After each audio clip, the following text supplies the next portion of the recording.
ሰላም ጤና ይስጥልኝ ውድ ቻናል ቤተሰብ ተከታታዮች ገበሮች እንግዲህ እንቅስቃሴ ጀምሯል። በጣም የሚገርም ነው። ለሰላም ቅድሚያ በመስጠት ከመንግስት ጎን በመሰለፍ እንቅስቃሴ ጀምሮ ማለት ነው። እነዚህና ሌሎች መረጃዎች አጠናክሬ ወደ እናንተ ይዤላችሁ ቀርብ ያለው እስከ ፕሮግራም ፍጻሜ ከኔ ጋር አብራችሁ ትቆዩ ዘንድ በአክብሮት እየጠየቁ ሰላም ለኢትዮጵያ ሰላም ይሁንላት እያለ ለሰላም ሁላችን ዘመቆም አለበት። ምክንያቱም ያለን ሀብት እንኳን ተካፍሎ ለመብላት ሰላም ከሌለ ጉልበተኛ ብቻ ነው የሚጠቀመው። ኢቭን እንኳን ትልቅ ሀገር ያክል ዘን ወደ ዋናው ጉዳያችን ስንመለስ እንግዲህ የምታዩት እነዚህ የሚንቀሳቀሱ በምስሉ የምትመለከቱት በጎጃም ምድር እንግዲህ ገበሮች ናቸው። ሚሊሻ ወይም አድማ ብተና ወይም ደግሞ መከላከያ አይምሰላችሁ። ገበሮች የመንግስትን በመደገፍ በአካባቢው ያለውን ሰላም ለማስጠበቅ ተደራጅቶ እንዲህ በሚገርም ሁኔታ ነው ባለ ጠበንጃ ወይም ደግሞ ምንድነው የሚባለው ባለብረት የሚባላል በተለምዶ እነሱ ናቸው ገበሬዎች እንግዲህ በአካባቢያቸው ለራሳቸው ደህንነት ያላቸውን መሳሪያ ትጥቅ እንግዲህ የአካባቢውን ሰላም ለማረጋጋት በበጎ ፈቃደኝነት እንዲህ ታጥቀው የወጡት። ሚሊሻ አይደሉም። ህዝብ በፊት ሚሊሻ እናያለን፣ አድማ ብተና እናያለን። እነዚህ ግን አይደሉም። የአካባቢያቸውን ሰላም ለመጠበቅ በበጎ ፈቃደኝነት ተሰባስበው የወጡበት ነው። በጣም የሚገርም። ስለዚህ አሁን የገበሬዎች እንቅስቃሴ እየጀመረ ነው። ይሄ ብቻ ሳይሆን በደብረ ታቦር ደግሞ በዛሬው ዕለት ሰላማዊ ሰልፍ ተካሂዷል። ሰላማዊ ሰልፍ የተካሄደው በገበሬዎችና በገበሬዎች ባሉ ቀበሌዎች ነው፣ ወይም ደግሞ በገጠር ቀበሌዎች ያሉ ነው። በጣም በሚገርም ሁኔታ ይሄ ማለት ምን ያህል አርሶ አደሩ እንግዲህ ለሰላም እጦት የመጣበትን ጣጣ በግልጽ እየተረዳ ይሆናል። መጀመሪያ ግፍ ቀማሽ ሁሌም እንደምናየው አርሶ አደር ነው።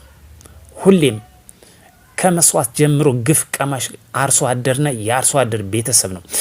ስለዚህ አርሶ አደሮች በውል የተገነዘቡት ይመስለኛል።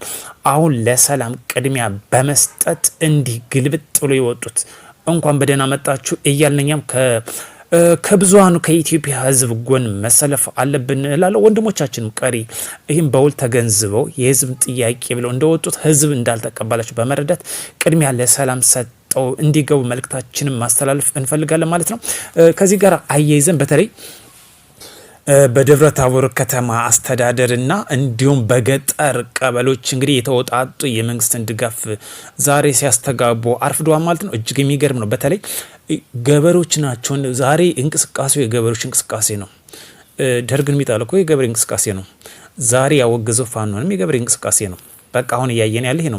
ሚሊሻ አድማ ብተና እነዚህ ገበሬዎች ናቸው አሁን እየተደራጁ አካባቢዎችን ሰላም እያደረጉት ያለ።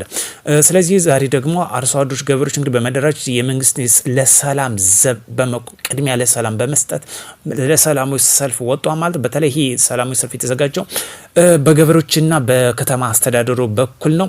በተለይ ደግሞ ወይ ብላ ሰላም ተብሎ በሚታወቀው የገጠር ቀበሌዎች የሚኖሩ አርሶ አደሮችና አካባቢ ነዋሪዎች ተሰባስበው እንግዲህ እንዲህ የመንግስትን ድጋፍ በደማቅ ሁኔታ በምስሉ እንደምታዩት እያሰሙ ይገኛሉ።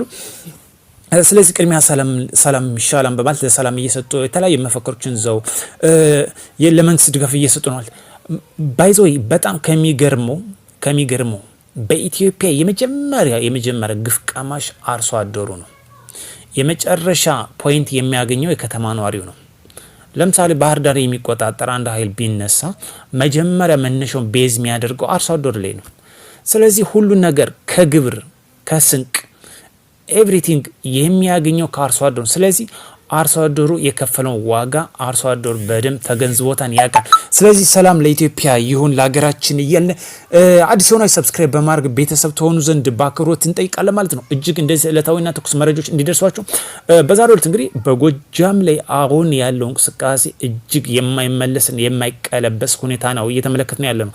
በተለይ ከሚሊሻ ከአድማ ብተና ውጭ ገበሬው በራሱ ተነሳሽነት የአካባቢውን ሰላም ለማስጠበቅ እንዲህ በጣም በሚያምር ሁኔታ እየወጣ ተመልክተናል። ስለዚህ አገራችን ብሎም ክልላችን ሰላም ያድርግልን እያልን እኛ ምኞታችንን እንገልጻለን። ምክንያቱም የአንድ ሀገር መለኪያ ስልጣኔ ትምህርት ነው። የአንድ ሀገር ከአማራ ክልል ደግሞ ከ4 ሚሊዮን በላይ ተማሪዎች ከትምህርት ገበታቸው አሁን ተፈናቅለው የሚገኙበት ጉዳይ ነው። ለዚህ ደግሞ ለሰላም ትልቅ ዋጋ እኛ መስጠት አለብን። ሰላም ካለ እነዚህ ልጆች የመማር መብታቸው መከበር አለባቸው። የህፃናት የመማር መብት እኮ ሀገራዊ ሳይሆን ዓለም አቀፋዊ መብት ነው። ይሄ የልጆች መብት እኮ የደነጋን ዓለም አቀፋዊ መብት ነው፣ ራይት ነው።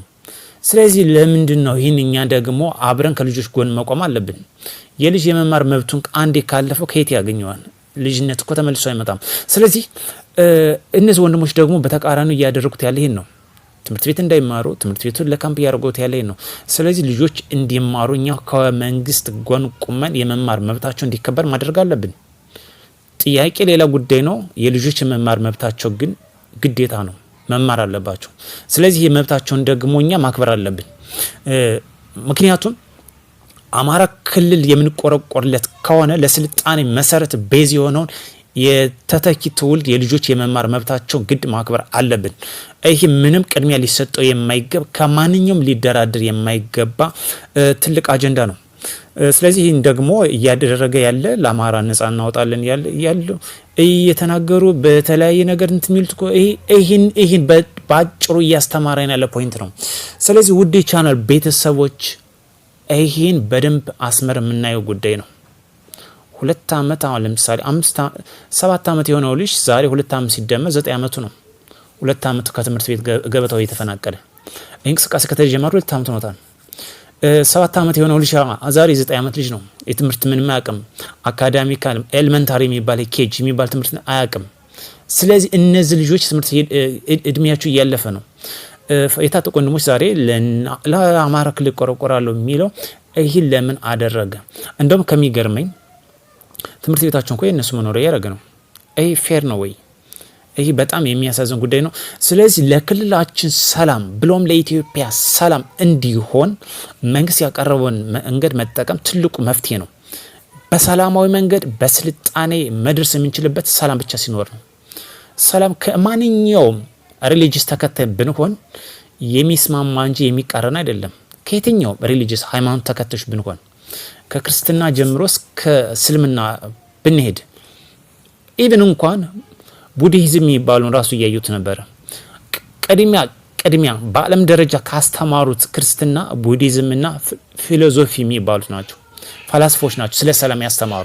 ስለዚህ እኛ ደግሞ ሃይማኖተኞች ነን ባዮች ኢትዮጵያውያን ስለ ሰላም ትልቁ መስጠት አለብን፣ ቅድሚያ መስጠት አለብን። በሌላ ቪዲዮ እስክንገናኝ መልካም ምሽት።